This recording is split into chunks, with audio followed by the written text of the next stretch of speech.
సినిమాలోకి రావడానికి కానీ నాకు ఇంత జీవితాన్ని ప్రసాదించిన అన్నయ్య గారికి కానీ వ్యక్తిగతంగా ఆయన చాలా సంవత్సరాలు గ్యాప్ తర్వాత తిరిగి బ్రూస్ లీ సినిమాలో నటించి అది ఆయన్ని అభిమానించే ప్రతి ఒక్కరికి ఆల్మోస్ట్ ఒక వెంట్రుకలు లెక్కపొడుచుకునేంత ఉత్తేజం కలిగి సినిమా చూస్తుంటే ప్రతి ఒక్కరికి చెప్తుంటే నాకు కూడా చాలా ఆనందం కలిగింది.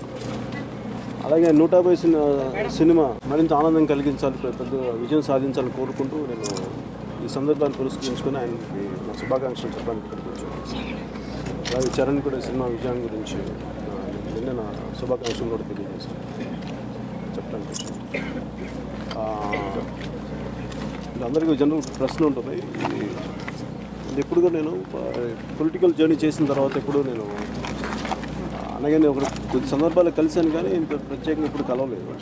దీనికి మా ఇద్దరి మధ్య రాజకీయ విధానాలు రెండు వేరైనా కానీ సినిమా పరంగా వచ్చేటప్పటికి వీళ్ళ కుటుంబ పరంగా వచ్చేటప్పటికి నాకు ఆయన పట్ల ఇప్పుడు గౌరవం ఉంటుంది, ఆయన ఇష్టం కూడా ఉంటుంది. సో అనేక మంది అభిమానుల తరఫున ప్రతి ఒక్కరు ఆయన అభిమానించే అందరి తరఫున కూడా నేను ఈరోజు ఆయనకి పుష్పగిచ్చాను ఇవ్వడం జరిగింది. Thank you. సో ఆయన మళ్ళీ సినిమాల్లోకి వచ్చారు, ఇలా యాక్ట్ చేశారు, క్యామియో చేశారు, అలాగే 150th ఫిల్మ్ కూడా చేయబోతున్నారు. సో ఇంతకుముందు మీరు శంకర్ ఎంబీబీఎస్లో ఆయనతో పాటు క్యామియో చేయాలి. So can we expect me ఇద్దరు అంటే అది శంకర్ దాదాలో కూడా చాలా యాక్సిడెంట్గా చేసింది. ఏదో షూటింగ్ చూడటానికి వెళ్తే యాక్ట్ చేస్తామంటే నేను మామూలుగా యాక్ట్ చేస్తాను, ఒక ఆనందమైన విషయంలాగా చేశాను.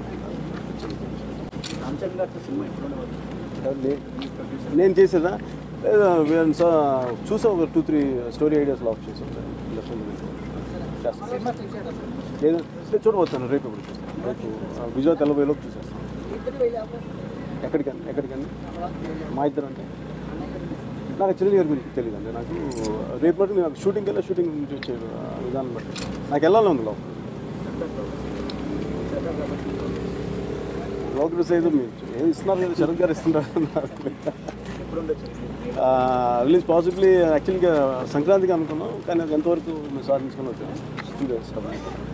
శంకుస్థాపన అమరావతికి మీరు వస్తేనే బాగుంటున్నాం. మీరే గవర్నమెంట్లో చాలా కీలకమైన పాత్ర, అంటే గవర్నమెంట్ ఫామ్ అవ్వడానికి. అలాంటప్పుడు మీరు గవర్నమెంట్ని దాన్ని తయారు చేసింది లేదు. అలాంటి ఇంపార్టెంట్ కార్యక్రమాలు ఒక ఎన్డీఏ పార్ట్నర్గా కూడా ఉన్నారు. మోడీ వస్తున్న డయాస్ని షేర్ చేసుకోలేకపోతే అది ఒక ఆపర్చునిటీ మిస్ అవుతారేమన్నా కామెంట్స్ వస్తుంది. అట్లాగా అంటే వెళ్ళకూడదని లేదు, అంటే వెళ్ళకూడదని అనుకోవట్లేదు.